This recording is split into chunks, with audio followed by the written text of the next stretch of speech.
Hi, welcome to the Diablo Podcast. This is your host, Flux, and we are online at diablopodcast.com. This is a service of DiabloIncGamers.com, the unofficial Diablo 3 website. Joining me on this podcast is Neinball. Hey. And the Eliminator. Hello. We had news this week that the new World of Warcraft patch has something called a dungeon guide, which is kind of like an in-game encyclopedia of sorts, and it lists monsters, and I guess it has level maps. It doesn't actually have strategies and such. Since both you guys play WoW and I don't, why don't one of you describe it a little bit for our readers? It's just a new button that they added onto the interface, or something that if you're in a dungeon, you can open up your map, and it'll have icons of all the bosses, and when you click on them, it'll bring up their entry in the dungeon journal. The dungeon journal will show you all of the dungeons or raids of the relevant level. So if you're 85, it's not going to show you like the level 10, 20 dungeons, although you can go back and find those if you want to. And it will give you a map of the dungeon and the layout of all of the bosses, where they are in the particular dungeon, as well as give you a listing of all of the loot that it can drop, since WoW has static loot drops. It's nothing like Diablo. And will also give you a breakdown of all of the abilities, and if the boss has different types of phases where they, once they hit a certain percentage of health, they change their behavior and the skills that they use. And it's just a listing of all of that. No clue as to what the cooldowns of the abilities, how often they use the abilities, when or what triggers them, or anything of that nature. It just gives you, these are the abilities that they do, go have fun with it. And you have to learn the actual strategy of how you deal with the encounters by actually doing the boss, but at least gives you an idea of what it is that you're getting into. So if you go through and you read in the journal, this guy is going to throw around these, a whole bunch of these fire seeds or whatever that will explode and do damage based on your proximity to them, you'll know that when he does that in the encounter that you have to run away. And, it gives you a bearing instead of running in there and then having to, wipe and die, 10 or 15 times in order to actually learn what all the abilities are, or actually exit the game and go watch a video to learn what the abilities of the boss is. It shows you this information before you've played the boss? Yeah, it's available there for you. You don't have to enable it by beating him. It just shows it right from the start. That's correct. And the reason why they're really doing it is because all this information is really already outside of the game, and people were already looking at that stuff. So they figured instead of having people leave the game to look at it, why not have it already in the game so they can stay right there? And Bashiak also said this would not have been something they would have put in when the game launched. Yeah. It's a 7-year-old game. The information's available out there. It makes me wonder, though, do you think this will be, the next expansion? They haven't announced it yet, but I mean, with, a year or so, we're going to have another World of Warcraft expansion. Do you think it would be lame to have this like the first day of the expansion? I mean, there would be no discovery time at all? They might not have all those new characters for the new expansion already in the vault of information for it. They might just wait to release that information. As a high-end raider, you kind of know everything that's going on, because when they test the stuff on like the PTR, the betas and things like that, you're going to go in there and you're just going to wipe 15, 20 times until you learn all the abilities. You're going to talk with other guilds that have, are also trying them with how they're handling it, and you're going to, formulate a strategy before it actually goes live. Or if you don't have that capability, to get enough people onto the test realms, you're going to go and you're going to watch videos or read strategies that people have put on the internet before it ever, goes to the live realms. So there's not really all that much discovery for people there. I'm sure there are some guilds that will go in and do it that way, but they're few and far between. So you think it'll be fine to have it from day one with a new expansion pack because people have already tested the expansion pack stuff anyway?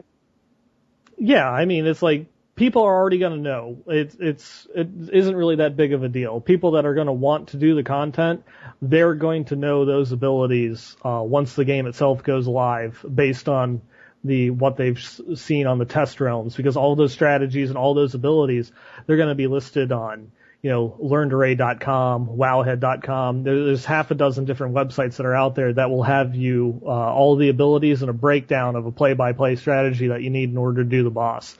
There's no real discovery left for, things of that nature. So just them putting the listing of the abilities and what to do in the game actually is a little bit nicer for those guilds that might not want to go and watch the videos and just want to know what the abilities are and formulate their own strategy, because now they actually know what they're working against, as opposed to just going in completely blind. Anything to add on that, Eliminator? Nope, You agree? That sounds pretty logical to me. That's what a game that's 7 years old. There's not that much of a stress on making people learn things like they used to. I have a couple of questions to you guys about WoW mods. World of Warcraft allows player UI extensions of every sort, basically, yes? Yes. And pretty much everybody uses lots of them. Pretty much. If you're not using a mod, you're not playing it right. More or less. Were there mods that had essentially the same information as this dungeon journal? Yep. A lot more. They wouldn't specifically tell you what the abilities were beforehand, but they would do the announcements and call-outs, as well as list the cooldowns of the abilities of those encounters for you. So people basically had this already, if not from a website, then in the game even. Yep. So Blizzard's just sort of doing their own version of what most people had already. Which is pretty much what Blizzard has always done with just about every single add-on that they've had for WoW, is they've taken the best mods and implemented them into the game. That was actually my next question, so you saved me the trouble of speaking it. There you go. Blizzard has constantly expanded the UI in the game, largely based on what player mods were, and people like it, and they said, oh, that's a good thing, we should put that in the game.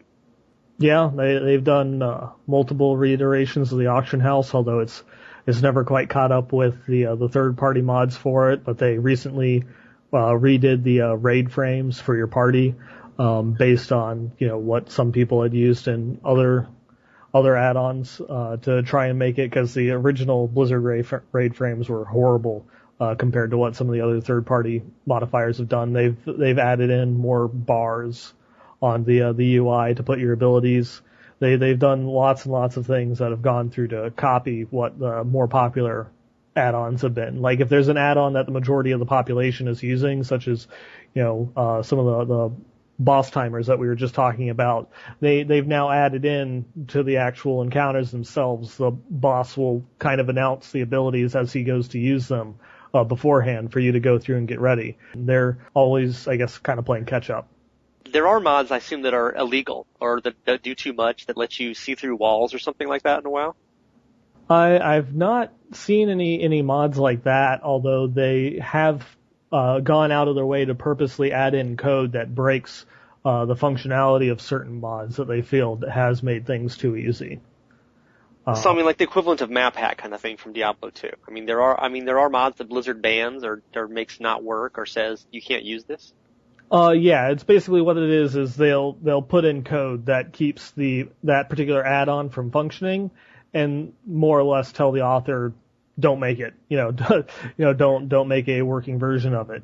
But there's things that would add they would fill in areas on the actual map that you'd be playing, to where when you go to do different abilities, the add-on would tell you exactly where it is that you need to run. Go here in this area. This ability is going to affect all of this area, and actually paint it on the ground where the abilities will be affected and where you're going to need to go. So it's just kind of like making those decisions for you, because, I just need to go, over to this area that it's going through and telling me. Or there are other abilities, like very, very old add-ons, like Emergency Monitor, which would, as a healer, tell you who the person in the raid with the lowest health was, and you just had to hit one button.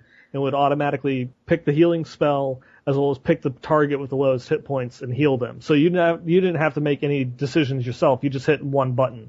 So you just sit there and press that button, and you'll be healing the entire raid. That sounds like fun to play. Oh yeah. So they've done the same thing with the dispelling of different debuffs that you would get on your characters, curses and things of that nature. You just press one button and it will cast the proper spell to remove that particular debuff from that character, and you just can debuff the entire, heal the entire raid using that one button click. They've broken add-ons like that. One of the big differences in Diablo 3 is that they're not going to allow any add-ons, or so they say, no player mods at all.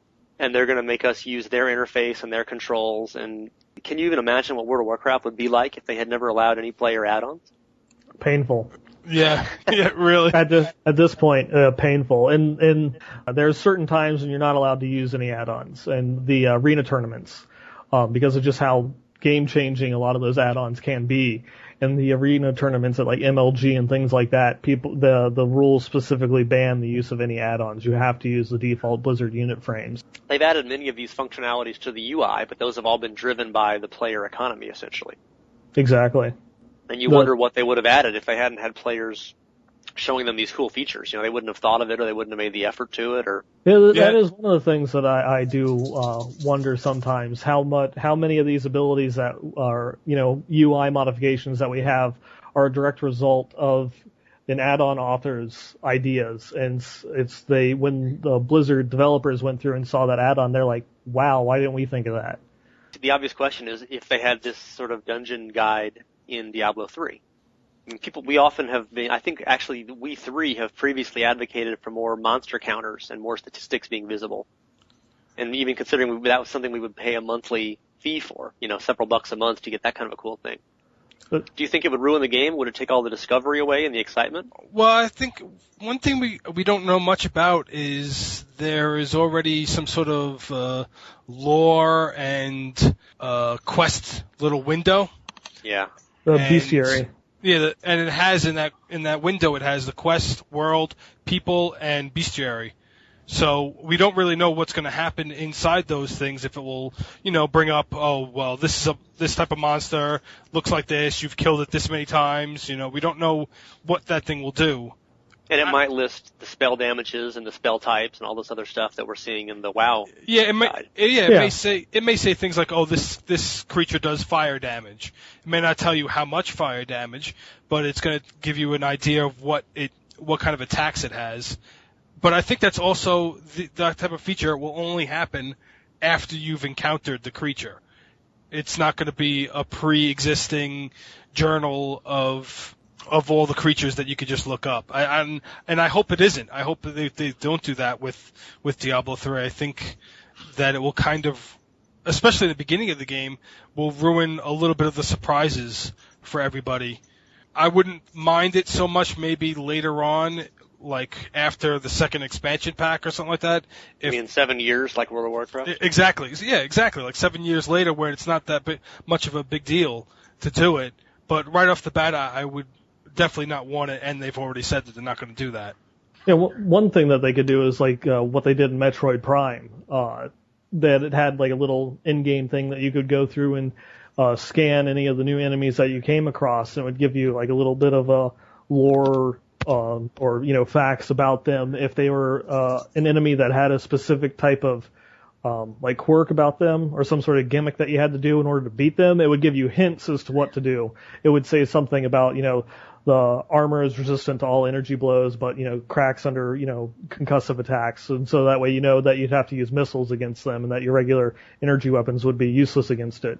Something about that once you actually go through and encounter them, and maybe something like Diablo 1, after you kill a certain number of them, it will give you more and more information on the mob. Diablo 1 never showed you the hit points. It didn't have a hit point bar over, you could be chewing on Diablo or the Butcher or somebody for 10 minutes and you wouldn't know if you were doing any damage or not. Mm-hmm. And that's something they added in Diablo 2, and obviously every game today has a hit point bar. But so more generally, I think we're all three old enough to be crotchety to some extent, and back in our day when we had to walk 5 miles uphill through digital snow both directions to kill a boss, and you didn't get hit point bars and you didn't get lists of his resistances and you had to figure out strategies on your own. Are games just getting too watered down now, and is all the discovery and the challenge being removed and they're just spoon feeding us? I mean, is this a general trend? A little bit, I would say, yes. I think they've realized that the majority of the gaming community is a little older now than it used to be, so that you have these people that don't have the time to dedicate to the game as much as they used to, so they're not going to make it exactly the same way. I think it's just the evolution of games that if it doesn't have some of these features, that people will be like, oh, well, what is this, 1980 game? It just feels so old. There's an issue of it being more challenging, and if it's too easy, then you get bored with it. Yeah, I mean, I don't think the difficulty level is going to be as much as an issue once you get past normal. I think you'll experience that challenge in Nightmare and Hell, but I think normal is, like I said, it's going to be so easy that anybody can beat it. It's the reason that they're doing it at is because games have become mainstream media, and they want everyone to experience the whole game. They don't want people to get stuck partially through their playthrough and then be like, oh, well, I can't beat it, so forget about this game. They want the people that want to stick with it. They'll go on to the next level of difficulty, and that's when they're going to get that challenge. I actually had an in-depth discussion about something like this when a friend of mine on Facebook, posted her collection of NES games that she had went through and, gotten together. And it sparked a little bit of a conversation in that, I guess some of the older games were more designed to be, these were designed to be either challenging or, of course, early game developers just being, oh, this would be cool. And nowadays that the games are, designed to be beaten. They're designed with the specific intent that for people to beat this game. And in other games such as like Diablo 3, or Diablo 2, or they're also designed with you want to replay it. After you go through and beat the game, and there's a new difficulty, go back through and play it again. And then there's another difficulty that we want you to go back through and play again. And then after that, you're supposed to go through and continue of replaying it in order to get gear and level up and things of that nature, to where they can make it to be challenging, to where it's hard, but still designed for you to beat the game. They still want you to win. Whereas, some of the games that we had played, as kids and things of that nature, maybe us actually beating the game wasn't really on the, developers list when they were coming through and designing a lot of the enemies and counters and things like that. They just wanted to make it a cool game that was challenging, but not with the intent and purpose for you to be able to beat it. Yeah, games have gotten much more to be, positive feedback generators these days. Where, every 5 or 10 minutes you get something really cool and shiny and it's like, oh. And it occurred to me when you were just talking, I think Eliminator said it, that, because Diablo 3 is meant to be very easy on normal, that could possibly tie into this whole dungeon journal sort of concept. And maybe you don't get the dungeon guide information on normal because it's easy anyway, and that's where you sort of learn the monsters in the first place. It's almost like a walkthrough. And then when you get to Nightmare in Hell, when it's actually hard, then you can start to see more dungeon information and more monster details in your little external guide or in your lore window sort of thing. Yeah, especially with the follower in normal. To go through, you have a handicap. You have training wheels if you're playing by yourself in your first time through a normal. And then Nightmare, after like the first act, the training wheels come off and you actually have to go out there on your own. And once you get to Hell, you're on the BMX course. I think that games have gotten easier to some extent, or maybe they're just better made to be more inclusive for everybody. Most people didn't play the earlier games. Like you were saying, a lot of games weren't even meant to be defeated, or it weren't even possible, really. It just got super, super hard. I remember when you couldn't even continue on games, back in the 80s at arcade games. You had the passwords, and they just put you at whatever level that you were at, but you lost all of your equipment and skills. I remember arcade games, something like Dig Dug or, Pac-Man or whatever. Yeah, you lost 3 lives and that was it. Your game's over. You start over again. These games like 1943 and such, these fighter kind of games or space shooters. Games. And you could continue in those, but there were early ones, like Galaxian or something. You died and then you were done. Yeah. Well, back then a lot of us were kids. All the gamers were kids. Nowadays we're not, and we have other things to do other than sit around and play the game all day. It's just to get past level 3. We're not like the guy who's sitting in his garage playing Donkey Kong to beat the score. To get more sort of philosophical or general, one of the things people really like about video games is that they have clearly set objectives and goals and rewards. You have to kill the monster and you get the cool item, and you have to save the village and you become the hero. And I think one of the reasons they function as escapism is that real life is, of course, anything but like that, There's not clearly set objectives, everything is vague and you're not sure what's working. One of the things I thought are interesting are sort of like the Tamagotchis, which aren't really around anymore, but they have dating sim kind of games now, especially in Japan you see news about them. And it's like, if you buy the girl in the game, you buy her flowers every 20 minutes and you talk to her about her job and you remember to ask her about her family. You see a little bar over her head and it's going up towards the love you long time setting or whatever. Those games have been around for a while though, just the that's a common, obviously they've gotten more sophisticated over time, but yeah. But people want transparency. They want to know what their objectives are and their goals, and that's one of the things that are fun about video games that is very unlike real life. But of course, in real life, the unpredictability of it and the fact that you're dealing with real people or real objects or real inanimate, real living things, animal or human or whatever, depending on your dating life, I guess. But not you, of course, just, the generic. Your real life wife or girlfriend doesn't have a power meter over her head that tells you what you've done wrong exactly. Or boyfriend, I guess we should make this inclusive to all genders and sexual persuasions. But I think, at the risk of overextending my metaphor, too much info and transparency can ruin things. You don't want to be able to read someone else's mind exactly. There's some joy and fun in not knowing it. And you don't want to know exactly what Diablo's doing next, which is why they're not putting he doesn't like flowers for one thing. He won't put out just for flowers. I'll guarantee you that part. But you don't know exactly what he's doing, and it's fun to figure out the AI and the behavior. And I guess that's kind of what Blizzard is saying with not including every bit of strategy or painting the ground sort of concepts in these mods.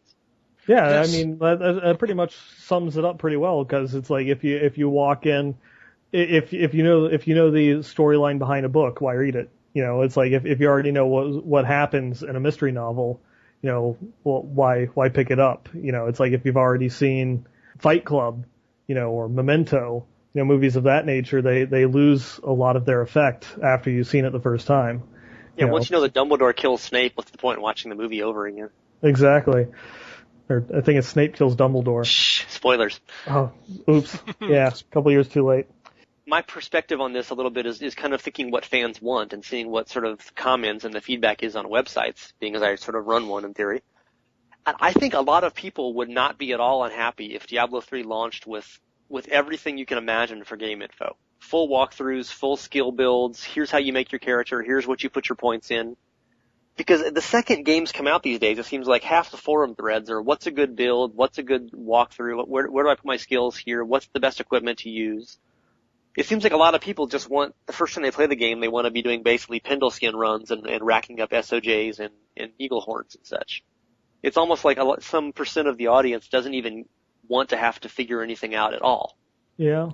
It's, I guess I just had, a Bobby K moment there as you were going through and saying that, but I guess it's kind of a self-contradictory point of view, because day one when Diablo 3 comes out, there's going to be a guide from Brandy Games to go alongside of it that Blizzard has, brought in and allowed to play the game and given them all the information of here's all the drops, here's all the items, here's what all the different abilities do and the rune effects. And they show them the entire game and give them the walkthrough and hold their hands through everything and all the boss encounters to where this is this and this is that, to let them go through and write their strategy guide to tag on for additional revenue at the storefronts.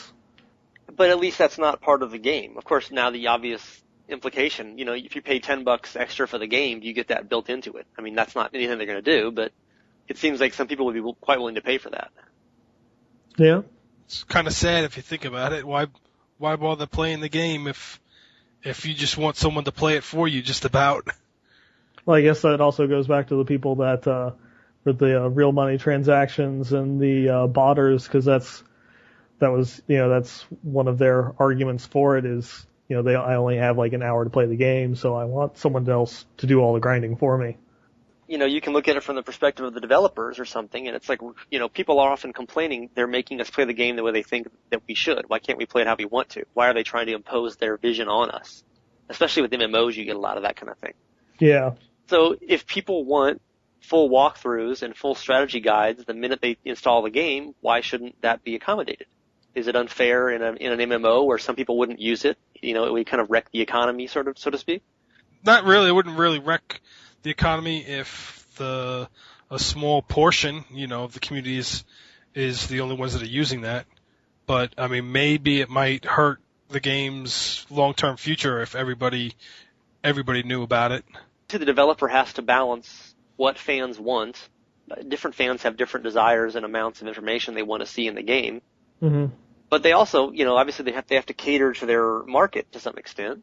I mean, I'm sure Blizzard would be happy if they could start selling items for actual cash money in World of Warcraft. But of course, a lot of people playing it, like you two, would be like, oh hell no, I'm not going to keep paying admission charge, monthly fee, if people can just buy the best items. So there's just constant balance and struggle between different impulses, and what some people want is not what other people want.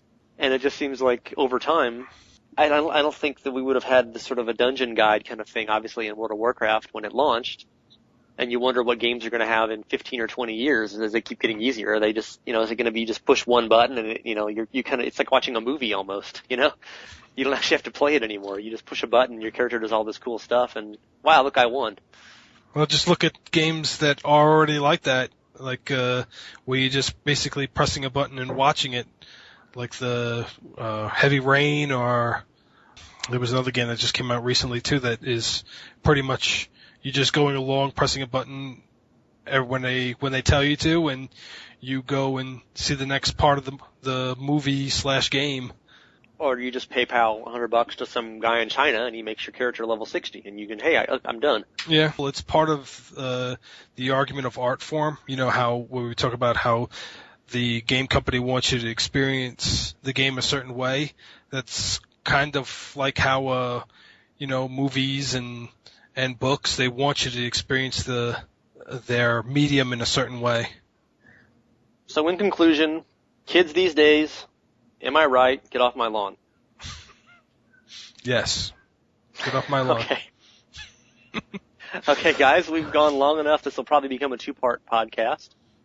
And just think, you didn't have to get electroshocked for saying artisans or artisans. I actually couldn't think if that was the correct way to say it or not. I'm like, did he just say it wrong? Did he? What did? Who? Yeah, apparently in the last podcast with Ellie, someone chimed in comments. You said artisans again or artisans again. I was you like, said artisans again. Yeah. Which I had not noticed or given any thought to, and it would have blissfully lived my life unaware of. Thank God for comments. Yeah, that's what we're here for. Yes. To point out your flaws. There was no artesian discussion at all, or perhaps artisan discussion on this whole show, so, except to the last minute. I'm glad you brought that up. Thanks. You just got to practice it before first part to get edited out is the last. Yeah. Yes. You just sit there and you practice it. Artesian? No. Artisan. Artisan. Artisan. Yeah, I spell it the wrong way too half the time. Okay, guys. Good podcast. Thanks for your time. Thank you. No problem. And we're all excited, looking forward to, just like 3 weeks now. It could be. Yeah, It is July 10th. Weeks. By this time next month, we may well be beta testing. Yes, the excitement is palpable.